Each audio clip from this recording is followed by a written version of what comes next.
Report આવ્યો છે, સમગ્ર માહિતી શું?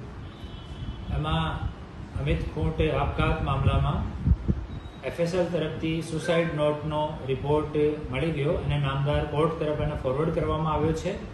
અને આમાં 3 આરોપી હજુ પકડવાના બાકી છે: અનિરુદ્ધસિંહ જાડેજા, રાજદીપસિંહ જાડેજા અને રહીમ અબ્દુલ બલોચ.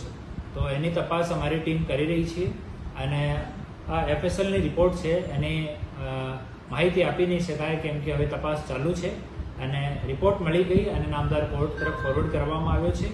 અને સરકારશ્રી તરફથી આ કેસમાં સ્પેશિયલ પીપી શ્રી ચેતન શાહની નિમણૂક થઈ છે અને એસિસ્ટન્ટ સ્પેશિયલ પીપી તરીકે શ્રી હિરણ પટેલની નિમણૂક થઈ છે.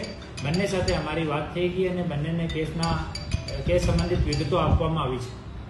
સાહેબ, સમગ્ર પ્રકરણની વાત કરવામાં આવે તો એક મીડિયાને માહિતી મળી છે FSL રિપોર્ટ જે છે એમાંથી એક પેજમાં અક્ષર મેચ નથી થતા, તો પોલીસ શું કાર્યવાહી કરશે હવે આમાં FSLની રિપોર્ટ બાબતમાં કોઈ માહિતી આપવામાં નહીં આવશે હવે, કેમ કે તમામ ઇન્વેસ્ટિગેશન હવે ચાલુ છે એન્ડ ડ્યુરિંગ ઇન્વેસ્ટિગેશનની જો પણ વાતો હોય એ શેર નહીં કરી શકાય.